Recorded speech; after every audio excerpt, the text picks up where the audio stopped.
seeing these headlines? I see them all the time.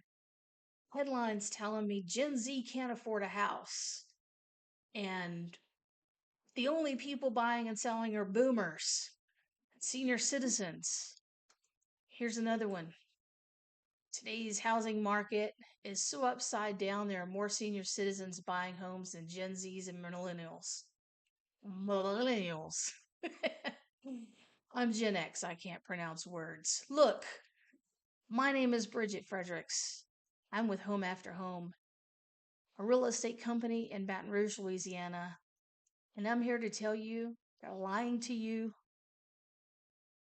You're Gen Z, but you can buy a house. Don't believe the big lie. I'm building a 3-part video series, and I'm going to show you that you can buy a house. You can. I don't want you to take my word for it. We're going to do some math. Yes, math, but it's okay because I'll do all the adding, subtracting, and multiplying. But I'm going to show you that you can afford a house. How much are you paying in rent? $1,200 a month? $1,400? $1,700? Look, if you're paying $1,200 a month in rent, you're paying $14,400 a year.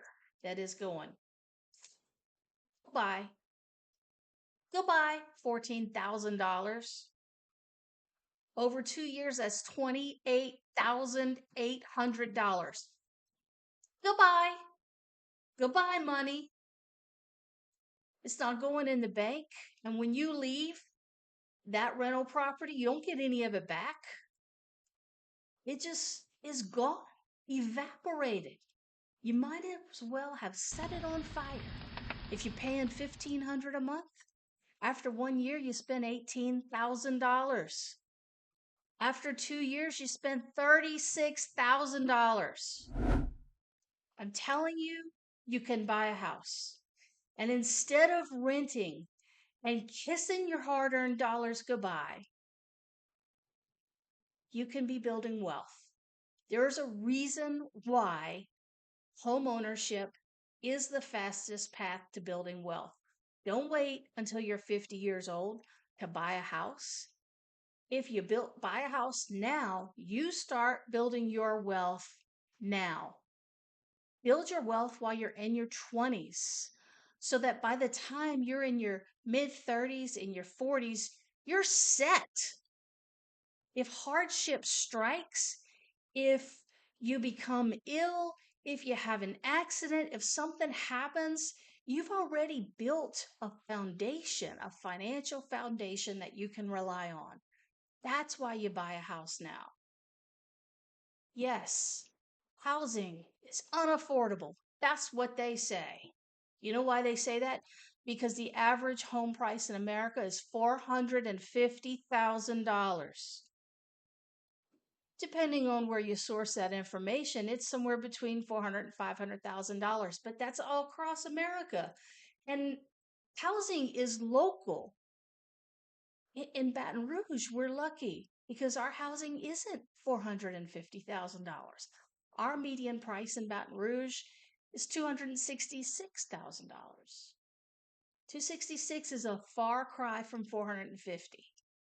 It's much more affordable in Baton Rouge, Louisiana, than in many parts of the country. Say, oh, well, yeah, sure, Bridget, but what about insurance? Well, sure. Insurance can be a bit of a nightmare, but we work around it. My job is to find solutions. My job is to show you where the hurdles are and then help you get over them. That's okay. We're going to work through all of that. If I told you today you're paying $1,200 to $1,700 a month in rent, you could buy a house for that same amount of money, would you do it? Of course you would. Because then you're putting money in a little piggy bank called a house. So let's do that. You can get a home for $200,000. Now, $200,000. If the median price is 266, that means there are houses for 200. We're not talking about a palace. We're talking about a mansion.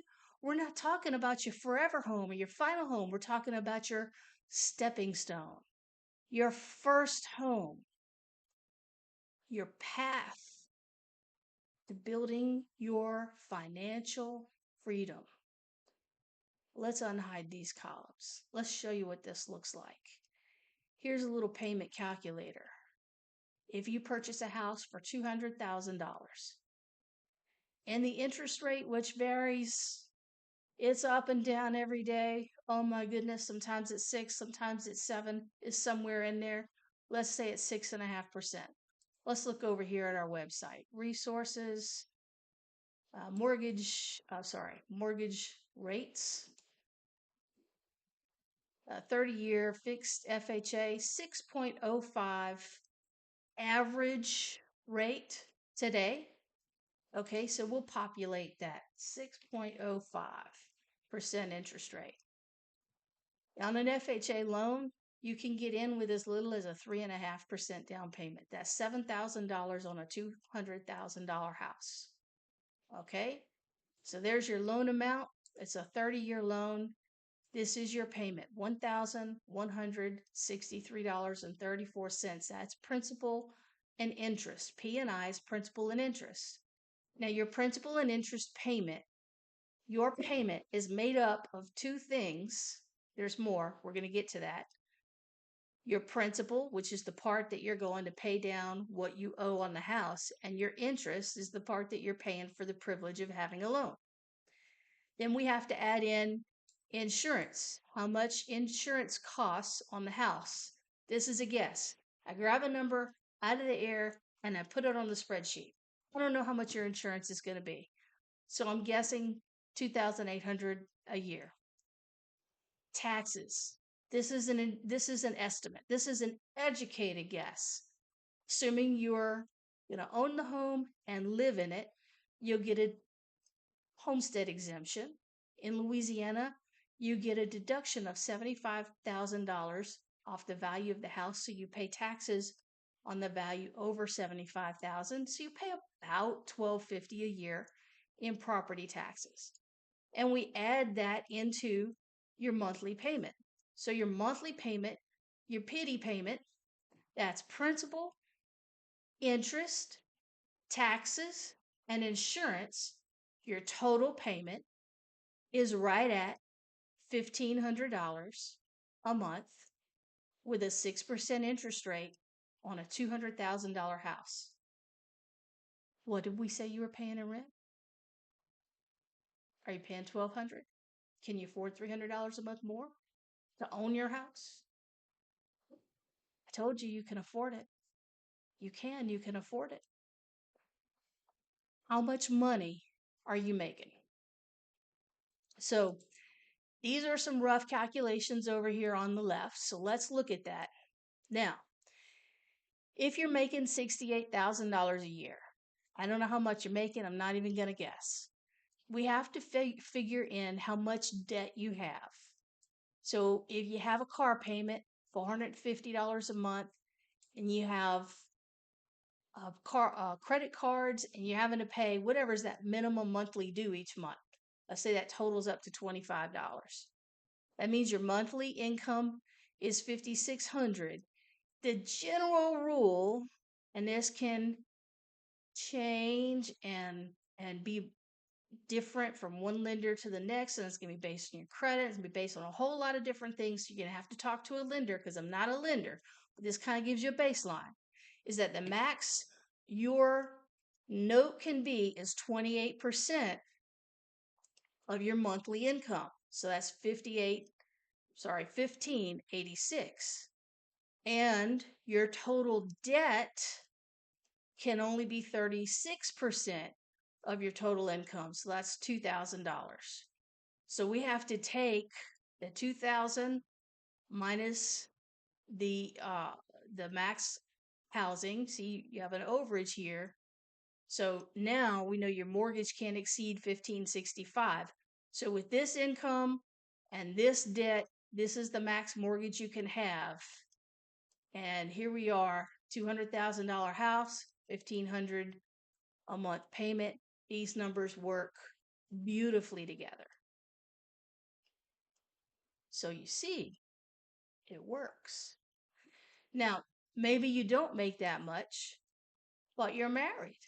So let's say you make 35,000 and your spouse makes 50,000. Well, so now we have two incomes to put together. So everything's going to come together. And we also have two debt loads to put together. I'm not going to go through the whole thing, but you get the idea. We're going to add all those numbers in together to figure it out. So let's leave this alone. Let's leave this at the 68,000. We're going to just set that aside for a minute and continue to look at some other things because I want you to see that there are houses available that are even less than this. So let me show you another scenario. You don't have to get a $200,000 house. Maybe you get a $185,000 house. Look how beautiful this is. $1,400 a month payment. Oh, oh, this is getting sexy, isn't it? See, math is fun. Let me show you something else. Share this with you. I told you that on an FHA loan, your minimum down payment was 3.5% of the purchase price. So your next question is, how do I get in with no down payment? I've got answers. Here's one. If you're on some of the outskirts of Baton Rouge, even in Baton Rouge, but on the outskirts, and then also outside of Baton Rouge, you can qualify for, you may qualify for, RD loans, rural development loans. These are through the USDA. Those loans, you can get in with a 0 down payment. Check that out. Now, if you put a 0 down payment, then yes, your monthly payment's going to go up a little bit because you're not chipping away at the principal up front. But it cuts out the cash that you have to bring up front to get into your first home. So this is really powerful stuff. Interest rates, I have up here, interest rate varies. I want to say this very clearly. Interest rates vary based on the type of loan and your credit score and how much you're putting down. So everything we're doing here is really speculative, but it's giving you a basis of comparison.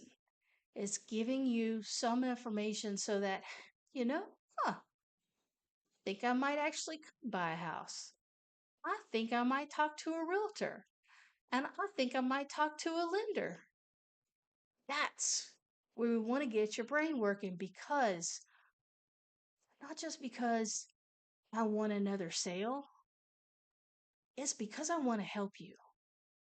I really and truly believe, I know this is the best way to help you right now at this stage in your life to start building wealth, to stop throwing away all of this money in rent every year.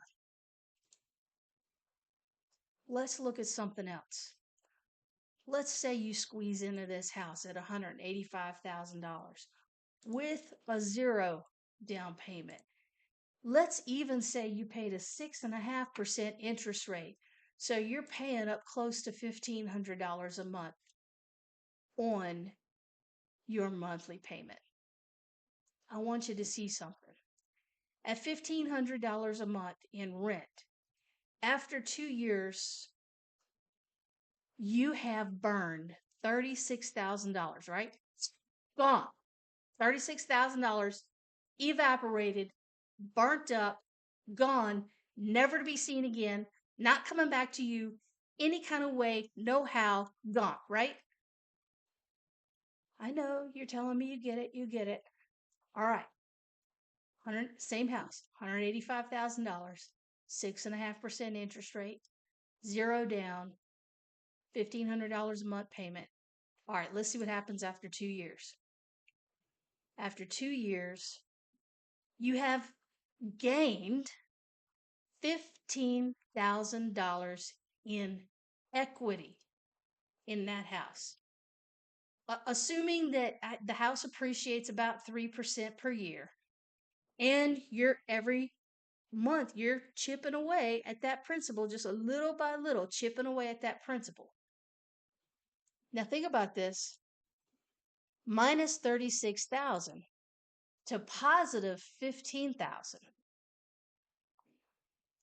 Minus 36,000 to positive 15,000. That's a $50,000 spread.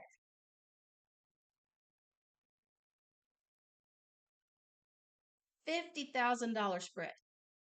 35, 45, 50. $50,000 spread. Do you see how home ownership builds wealth and how renting sucks it out of you? That's why I want to help you. Don't want you to believe the big lie. There is a way for you to own a home. But what if you wait? Well, what if you wait? If today the interest rate is 6.05 and you put a 3.5% down payment, well, that same house at a 3% appreciation per year, 2 years from now will cost closer to 200,000, and it will probably be at a higher interest rate, and it will cost you more monthly. I'm not a soothsayer. I know, Sam Bridget, you don't know that the prices are going to go up. There's been all these changes in real estate. Prices should come down. Well, prices haven't come down. Baton Rouge has a history of increasing in value. That's what this graph is. For as long as the data has been collected, so this is from January of 2003, the median sales price for Greater Baton Rouge all the way up through to September of 2025, where our current median sales price is $269,500. And it started at $110,000. Sure, there's peaks and valleys. It goes up and down through time, but largely this chart goes up.